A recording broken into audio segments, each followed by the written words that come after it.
Hello friends, welcome to the new episode of my channel. আমি অরিত্র। এখন এই ভিডিওর মধ্যে আমরা কটা টিজার এবং ট্রেলার নিয়ে কথা বলবো। সব থেকে প্রথম আমরা কথা বলছি তেরে ইশক মে বলে যে ছবিটা আসছে, এটা আনন্দ রায় ডিরেক্ট করছেন এবং ছবির মধ্যে লিড চরিত্র প্লে করছেন ধানুষ এবং কৃতি স্যানন। তো সেই ছবির টিজার চলে এসেছে, তো সেটা নিয়ে সব থেকে প্রথমে কথা বলবো। তো টিজারটা কিন্তু আমার ব্যাপক লেগেছে, দারুণ লেগেছে। তো এই সিনেমার কিরকম থিম হতে চলেছে, কি বিষয়বস্তু নিয়ে ডিল করবে, সেটা যখন অ্যানাউন্সমেন্ট টিজার এসেছিল, দুটো অ্যানাউন্সমেন্ট টিজার অ্যাকচুয়ালি বেসিক্যালি এসেছে। প্রথমে ধানুষকে নিয়ে একটা ছিল, তার পরবর্তীতে কৃতি স্যাননের একটা অ্যানাউন্সমেন্ট টিজার এসেছিল। দুটোই খুব পাওয়ারফুল, খুব ইম্প্যাক্টফুল ছিল এবং সেখান থেকে আমরা ছবির বিষয়বস্তুর ব্যাপারে বুঝে গেছিলাম যে একটা কোথাও গিয়ে প্যাশনেট লাভ স্টোরি এবং সেখান থেকে কোথাও একটা রিভেঞ্জের অ্যাঙ্গেল চলে আসছে, যে ছেলেটা মেয়ের থেকে বদলা নিচ্ছে আর মেয়েটাও খুব ঢিট, মেয়েটাও ছেলেটাকে ভালোবাসবে না, এরকম একটা অ্যাঙ্গেল, এরকম একটা জোনের মধ্যে খেলবে। তো এবার এই টিজারটার মধ্যে আমরা দেখতে পাচ্ছি যে কৃতি স্যাননের বিয়ে হচ্ছে এবং সেখানে ধানুষ এন্ট্রি নিচ্ছে এবং সেখানে ওর যে ডায়লগ দিচ্ছে তার সাথে আমরা দেখতে পাচ্ছি ফ্ল্যাশ কাটে যে কি হয়েছে। তো ও এক্স্যাক্টলি বলছে যে আমি আমার বাবাকে জ্বালিয়ে এসেছি, বেনারস গিয়েছিলাম, সেখানে আমার দাহ সৎকার করে এসেছি এবং তোর জন্য গঙ্গা জল নিয়ে এসেছি, কারণ তুই নতুন করে জীবন শুরু করছিস, তো তার আগে তুই যে পাপ কাজ করেছিস তো সেটা আগে ধুয়ে নে। তো ওই জায়গাতে যেভাবে ধানুষ লাইন্স গুলোকে ডেলিভার করে, যেভাবে গঙ্গা জলটা ঢালে ওর ওপর, ওই জায়গাটা থেকেই পুরো ক্যাপটিভেটিং হয়ে যায় টিজারটা। এই এই এই ধরনের ছবি না 90s বলিউডে হয়েছে, ঠিক আছে। তারপরে এই বলিউড অনেক প্রোগ্রেসিভ হয়ে গেছিল ইত্যাদি, এই ধরনের সাবজেক্ট নিয়ে ডিল করবো না, তো সেখান থেকে ওই র এনার্জিটার দিকে আবার ফেরত গেছে। তো টিজারটার মধ্যে খুব সুন্দর করে একটা র এনার্জি সেটাও রয়েছে, তার সাথে দারুণ একটা মিউজিক রয়েছে, সবকিছু মিলিয়ে না বেশ হেভি লাগছে আর কি টিজারটা। তো ওই ডায়লগটা হেভি লেগেছে এবং লাস্ট যেটা দিয়ে টিজারটা শেষ হয় সেই ডায়লগটাও খুবই ইম্প্যাক্টফুল, যে শঙ্कर करे कि तुझे बेटा हो क्योंकि तब तुझे समझ में आएगा कि जो लोग इसमें मर जाते हैं वो भी किसी के बेटे होते हैं। ঠিক আছে, তো ওই ডায়লগটাও কিন্তু হেভি ইম্প্যাক্টফুল। তো এই দুটো ওপেনিং আর ক্লোজিং ডায়লগস দুটো টিজারের মধ্যে দুটোই কিন্তু আমার খুবই ভালো লেগেছে। এটা প্রথম সব থেকে ভালো। সেকেন্ড হচ্ছে কি অরিজিৎ সিং এর যে গানটা পিছনে বাজছে, তারপরে যেটা যে মানে মিউজিকটা দেওয়া হয়েছে গানটার, সেই সব কিছু কিন্তু গানটা কিন্তু হেভি এবং সেটা ইমোশনগুলোকে এনহ্যান্স করতে পারছে খুব সুন্দর করে। এবং ধানুষের প্রত্যেকটা ফ্রেমের মধ্যে, ধানুষের চোখ মুখের মধ্যে যে রেজটা আমরা দেখতে পাচ্ছি, একজনকে বেল্ট দিয়ে মারছে বা ওর বিয়েতে, মানে একটা পয়েন্টের পরে এই যে ওর যখনই বিয়েটা শুরু হবে, গায়ে হলুদ হচ্ছে, তারপর থেকে আর কি ওর বিয়ের মধ্যে ওর ঢুকে আসবে, হয়তো আগুন লাগিয়ে দেবে। দেখবেন একটা শর্ট দেখতে পাচ্ছি পুরো আগুন লাগিয়ে দিচ্ছে, হয়তো মাইট বি সেটা রিসেপশনের দিনকে হতে পারে বা কিছু। তো এরকম ভাবে কন্টিনিউসলি একটা ব্যাক অ্যান্ড ফোর্থ টাসেল চলবে আর কি। এবং ধানুষকে প্রত্যেকটা ফ্রেমে কিন্তু আমরা দেখতে পাচ্ছি ওর মধ্যে একটা রেজ রয়েছে। তো সেইটা কিন্তু ধানুষ দারুণ লাগছে আর কি। টিজারের মধ্যে যে কটা শর্টসে তাকে আমরা দেখতে পাচ্ছি, পারফরমেন্সটা খুব একটা দারুণ সলিড পারফরমেন্স।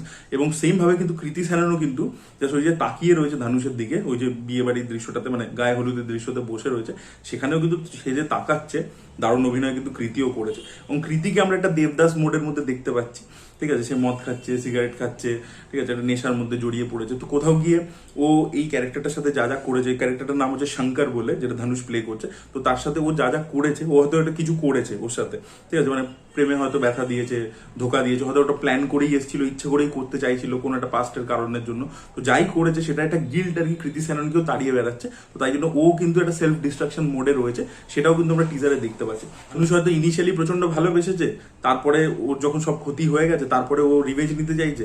আর কৃতি স্যানন আগে হয়তো রিভেঞ্জ নেওয়ার উদ্দেশ্য নিয়ে এসেছিল, বাট পরে যখন শঙ্করের এরকম একটা ম্যাড লাভ দেখতে পাচ্ছে, ও তখন হয়তো জেনুইনলি ভালোবেসে ফেলছে। তো এরকম ভাবে একটা রিভার্সও হতে পারে ব্যাপারটা মনে হচ্ছে আমার।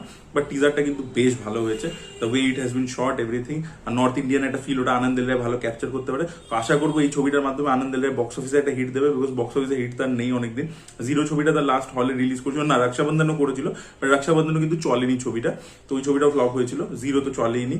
আর ওটিটিতে এসেছিল আতরঙ্গিরে, ওই ছবিটা এসেছিল, তো ওটা ভিউয়ারশিপ জেনারেট করেছিল আর গানগুলো খুবই ভালো হয়েছিল।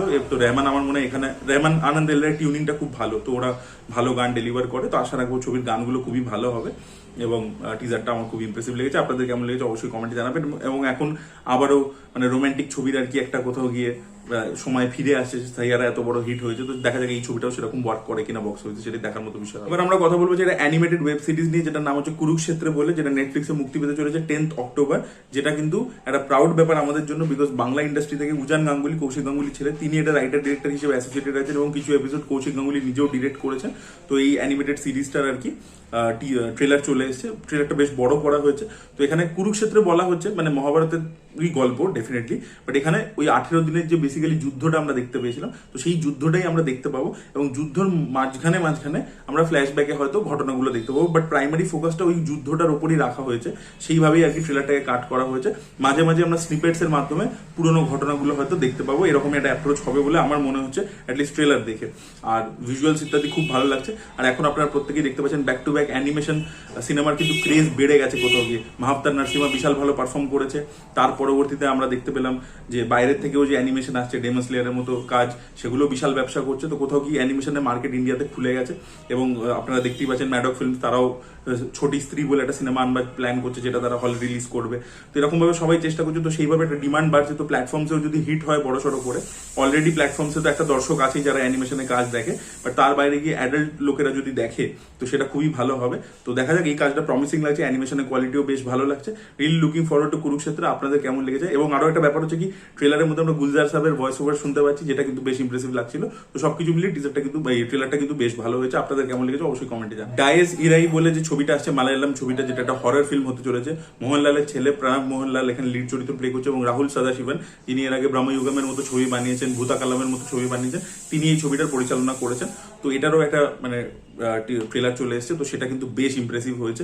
এবং এখানে কিন্তু জাস্ট জাম্প স্কেয়ার্স ইত্যাদি সেগুলোর উপর নির্ভর করা হয়নি, বা ভূত দেখিয়ে দেবো, প্রস্থেটিক ওরিয়েন্টেড, ভিএফএক্স ওরিয়েন্টেড, একটা tension through out the trailer তৈরি করা হয়েছে ধীরে ধীরে ধীরে ধীরে। প্রথম দিকটা কিন্তু নর্মাল সিনস ইত্যাদি যে একটা মিস্ট্রির ব্যাপার আছে সেগুলোকে বিল্ড করা হয়েছে, এবং পরের দিকে ভিজুয়াল এবং সাউন্ডের মাধ্যমে একটা টেনশন, একটা ইরি অ্যাটমসফিয়ার সেটা তৈরি করা হয়েছে। সেখানে ভিজুয়ালস গুলো ফাস্ট কাট হচ্ছে, মানে পরবর্তীতে যত আর কি ব্যাপারটা ইন্টেন্স হচ্ছে, মিউজিকটাও ইন্টেন্স হচ্ছে, এবং সেই অনুযায়ী ভিজুয়ালস এর র্যাপিডিটিও বেড়ে যাচ্ছে পরপর যেভাবে কাটতে বসিয়েছে। এবং সেখানে আমরা দেখতে পাচ্ছি যে যখন আর কি ভূতটা সামনে চলে আসবে, অ্যাটাক্স হবে, সেখানে কিভাবে হররটা কাজ করবে, তখন আমরা সেই দৃশ্যগুলো দেখতে পাচ্ছি। তো খুব সুন্দর করে একটা রিদমে ব্যাপারটা করেছে, এবং গল্প কিভাবে এগোবে, কি হতে চলেছে, কি বিষয় নিয়ে মিস্ট্রি হবে, সেগুলো কোনো কিছুই কিন্তু দেখায়নি আমাদেরকে। তো দেখা যাক কিরকম হয় ছবিটা।